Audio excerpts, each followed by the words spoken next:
I'm feeling a little burnt out from Roblox right now, so here's Apex Legends.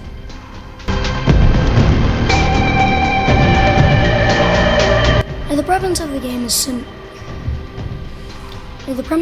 is simple. You and 2 other players fight in a 20 trio battle royale where everyone chooses characters with unique abilities that all belong to one of 5 different classes.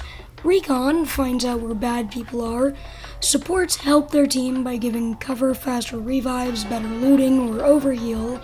Controllers who lock down specific areas to get safe territory, to heal, and to strategize along with an advantage when fighting in that area. Skirmishers who can cover large distances and start fights.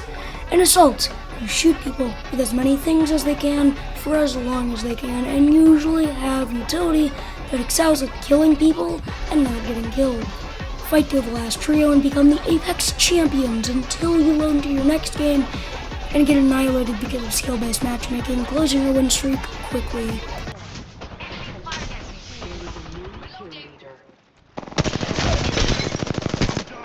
Crack the bad dude's shield.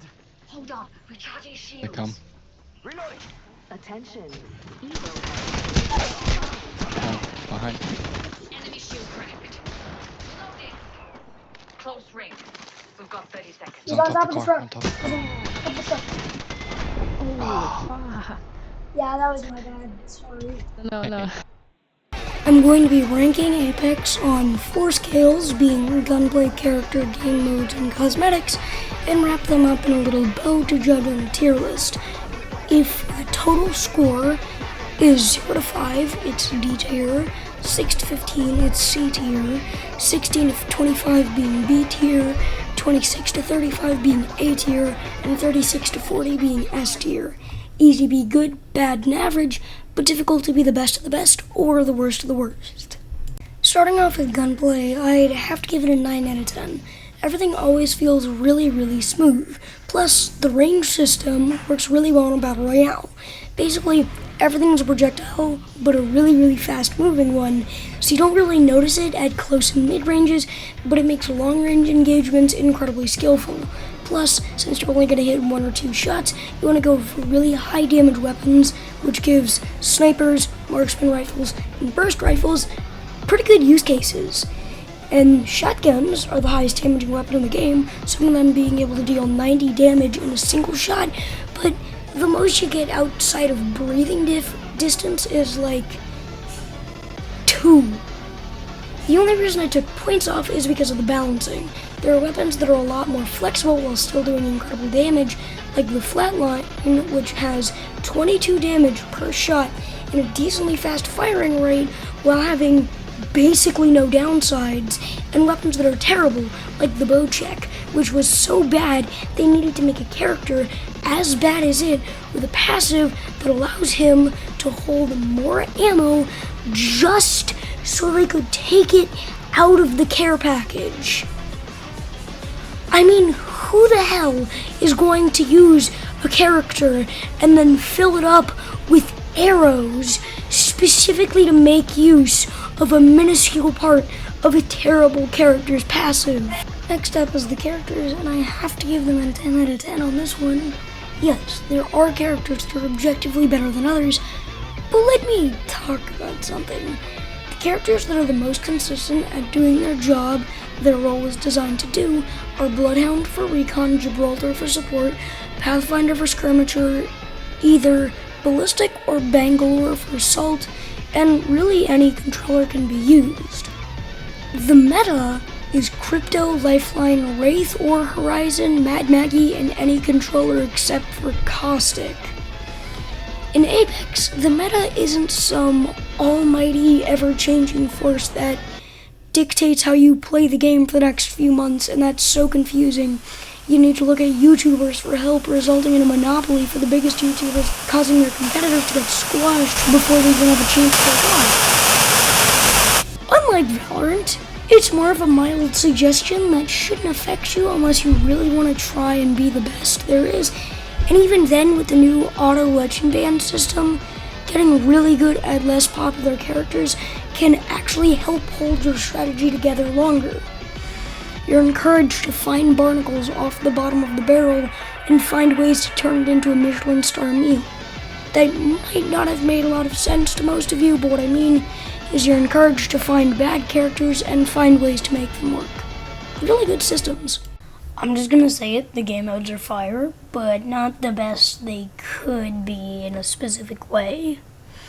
So we have trios, duos, competitive trios, and occasionally an event game mode and team deathmatch along with domination, except they swap out every other hour.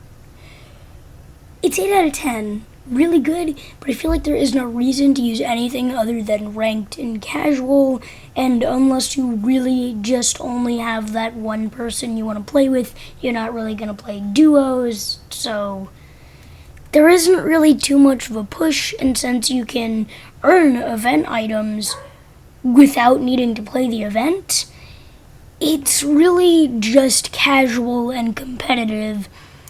So yeah, they're good, but there's just not enough reason to play them. And finally, cosmetics. So most of the stuff is okay. You can get them through Apex packs, which is just a fancy word for loot boxes, which can be obtained for free by leveling up, or if you still haven't gotten what you wanted after a long time, you can probably use crafting materials. However, that isn't the main cosmetic. Ladies and gentlemen, I present to you Mythic tier items, the most sought after item in all of Apex. Basically, there's an under 1% chance of an Apex pack dropping 150 heirloom shards, and they're guaranteed to drop after 500 packs after your last shard drop. Now, when the game started, these were pretty well received. They have lore, significance, cool animations, an intro card pose, and an intro quip if you're the champion. Then they introduced recolors, which are the same weapon, but with a different color palette, which could be better if you didn't like the old one. They also come with an intro card frame and a finisher. Now, you might be wondering how this is bad. Sure, loot boxes are an issue and you can't buy Apex shards directly, but Respawn's transparent about drop rates. Well, because Respawn's owned by EA, they added a lot of universal heirlooms, which don't have any lore or benefits bundled with them, and they released prestige skins, which level up with the amount of damage you deal with them, and you unlock a finisher once you get them to the max level. Now, don't get me wrong, they put a lot of effort into these, but they're prioritizing them over actual heirlooms, which I think everyone would rather have. 7 out of 10, but I think they might have a chance to get their priorities straight now that EA is owned by the country of Saudi Arabia. I'm not kidding. And that's the end of that. With a total score of 34, Apex falls just 2 points short of S tier, but it's still probably the highest A tier on this list. Now, I glaze Apex a lot because it's genuinely a really fun game, but unfortunately this is the highest I could give it while still being honest. I'm going to do a game called Splitgate 2 next, so see y'all then.